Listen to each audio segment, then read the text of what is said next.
Hi everyone.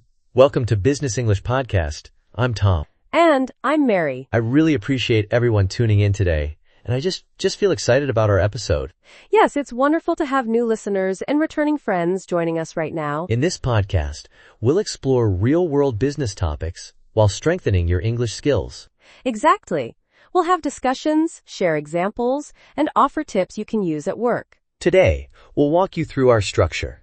We start with an introduction, dive into our main topic, share practical tips, and then wrap up with an English lesson and a closing summary. It means you'll get an overall perspective on business ideas, plus the chance to sharpen your vocabulary. This podcast helps you build confidence in conversations, presentations, and negotiations in English. Absolutely. We cover practical approaches to various workplace challenges, so you can apply each insight immediately. Our main goal is to give you engaging, real-world examples that inspire you to keep learning. Before we dive in, we just want to say thank you for choosing us among so many podcasts. Yes, we value your time, and we hope this session genuinely boosts your business English skills. Let's kick things off now and explain why today's topic, the art of problem solving, is so essential. Yes, let's get going, because this episode might spark some fresh thinking for all our listeners. I'm ready to.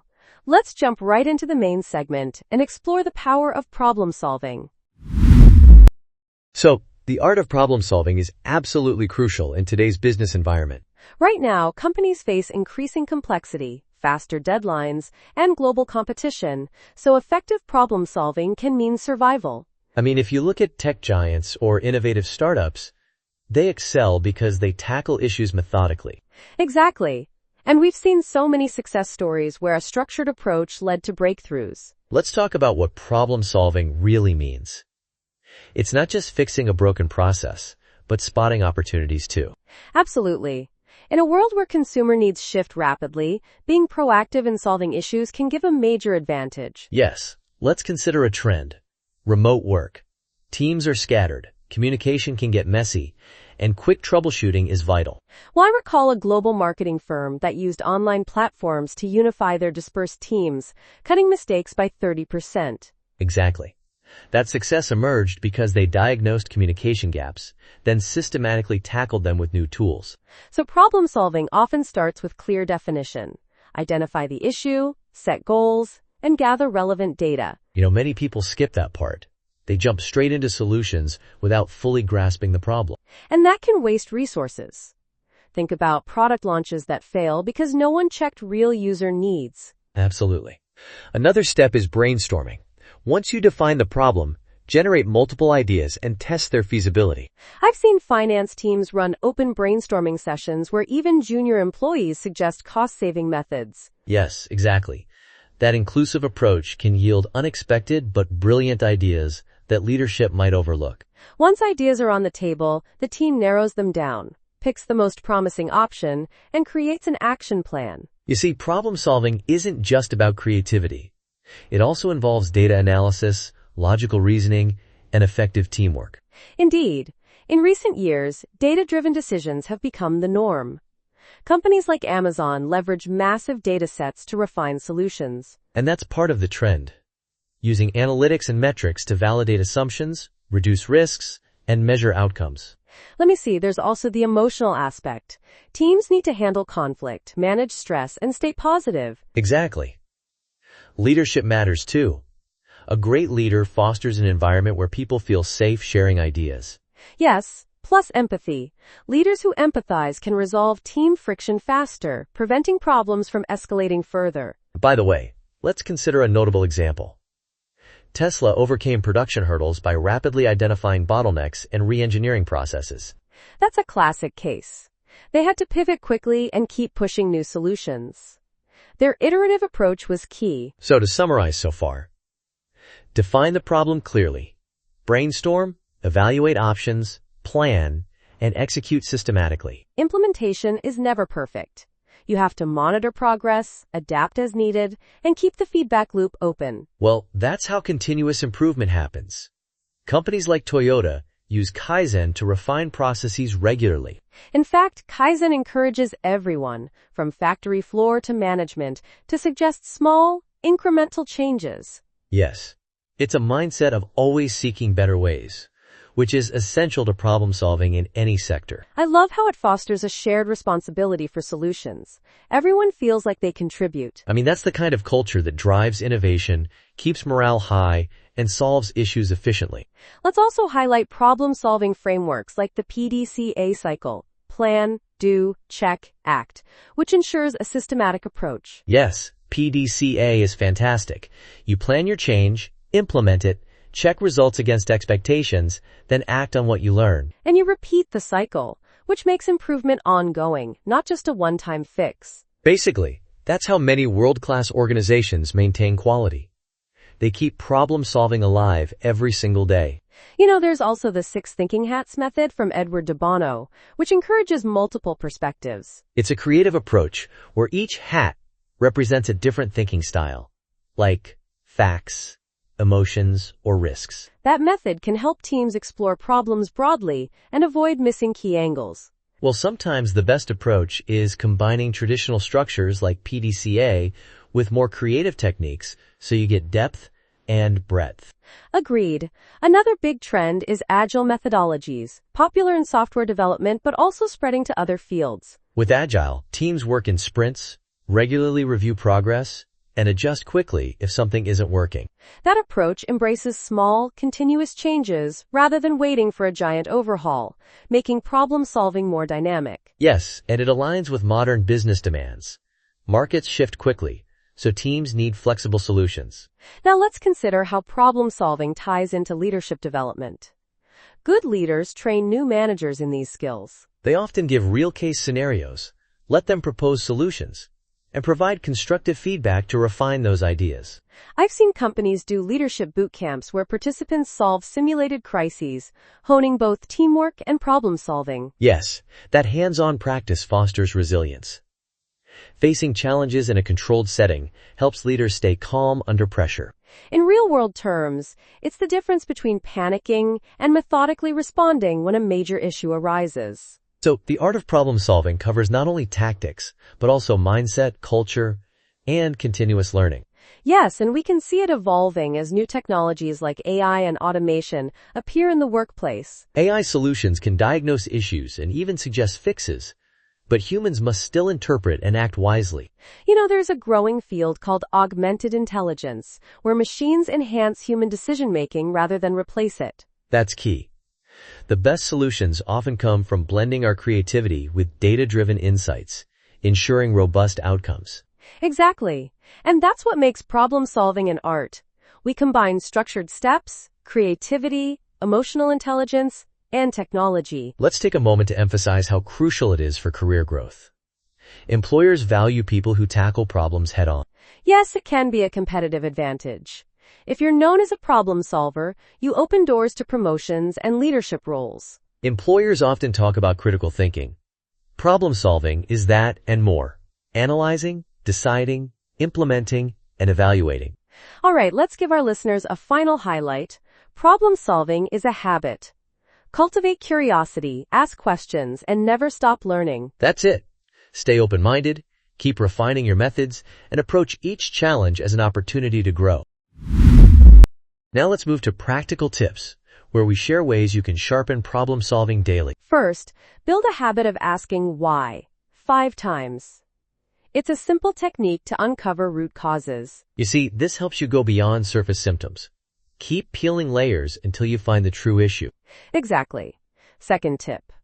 Practice scenario planning.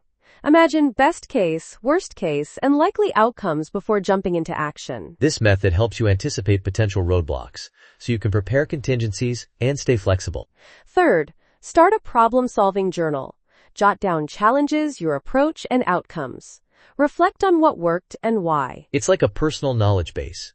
Over time, you'll notice patterns and refine your methods. Fourth, find a mentor or join a mastermind group. Discuss your problems and solutions with experienced peers. Yes, outside perspectives often reveal blind spots, and hearing others' experiences can spark fresh ideas. Fifth, try rapid prototyping.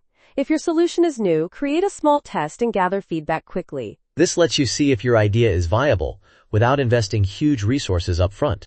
Sixth, cultivate cross-functional skills.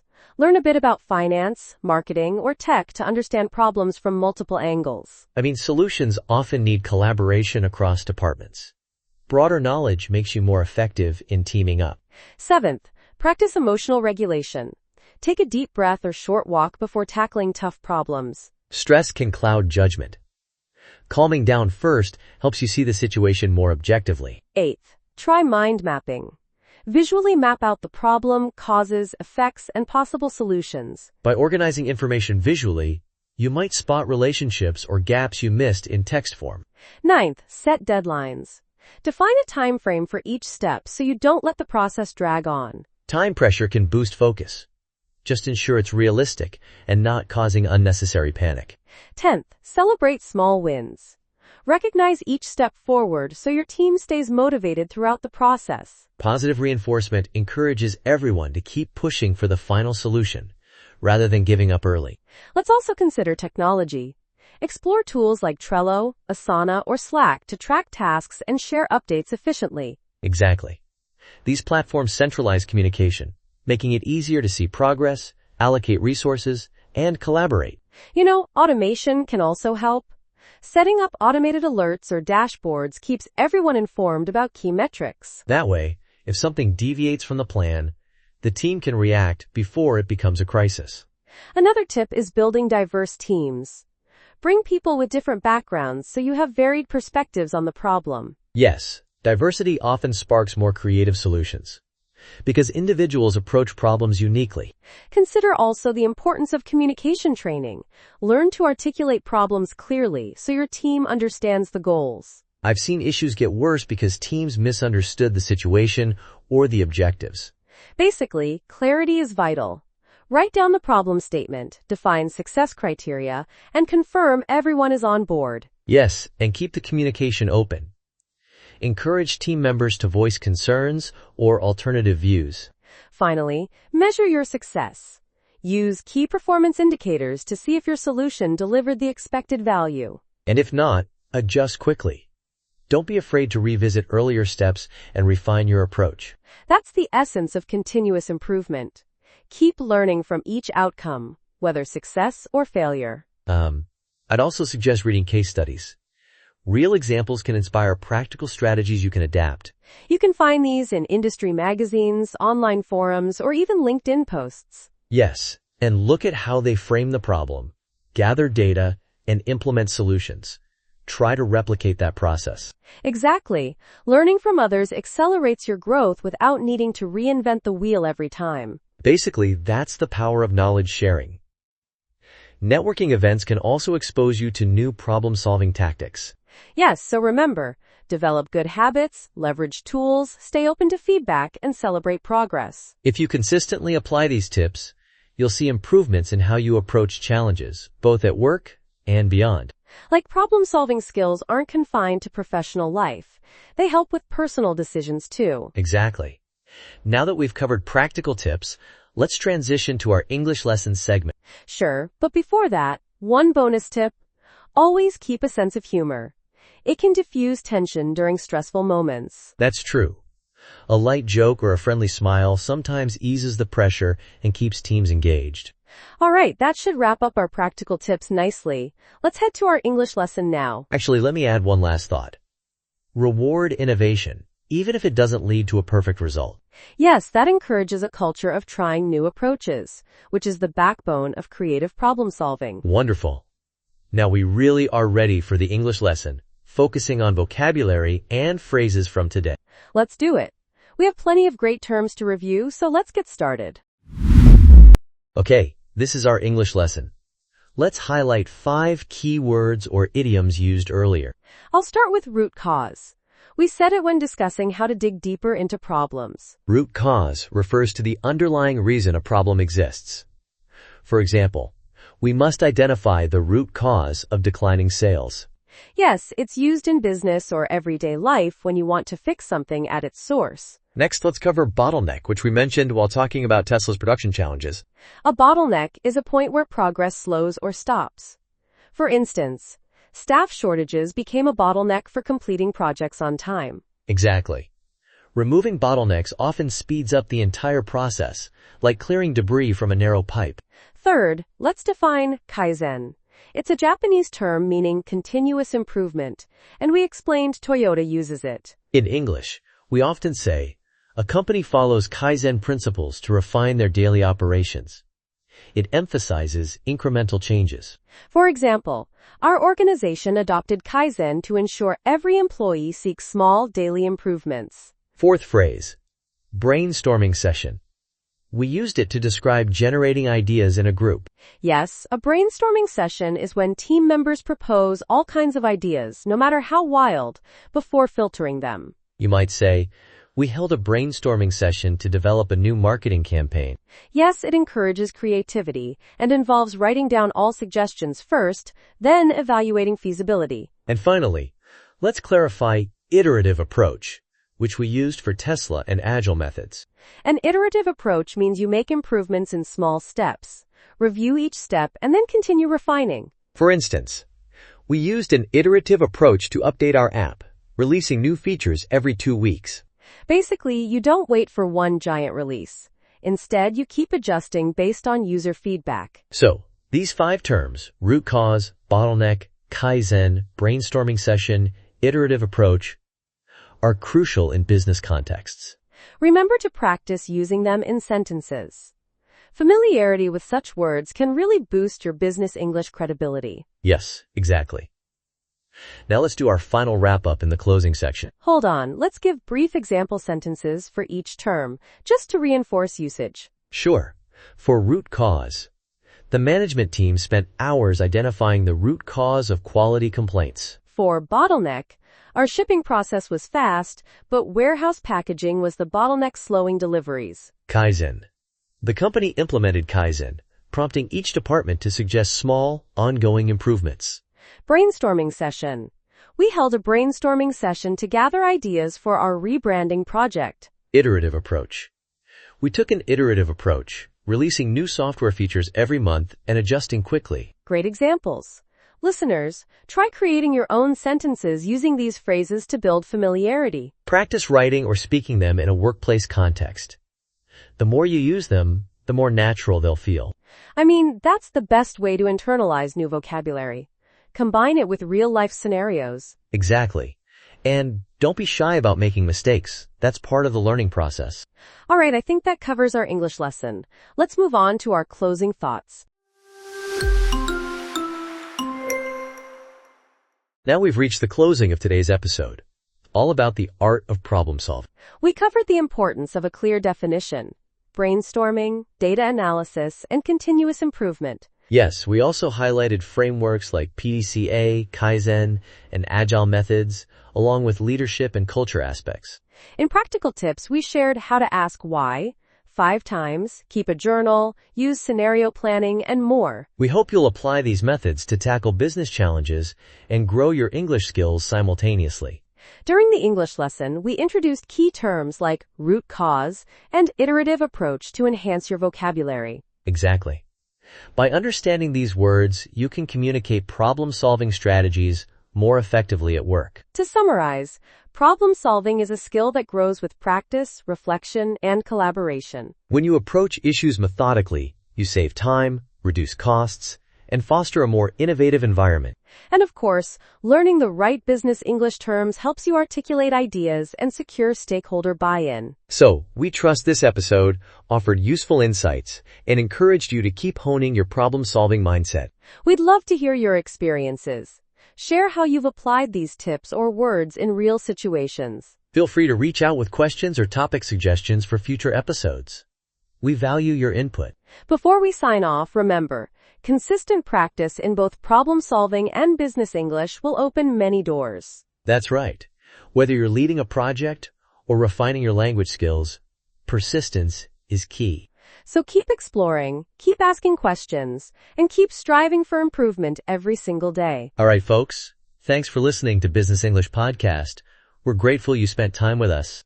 Yes, thanks so much. We hope you found value in our discussion on the art of problem solving. Join us next time for more business insights and English lessons.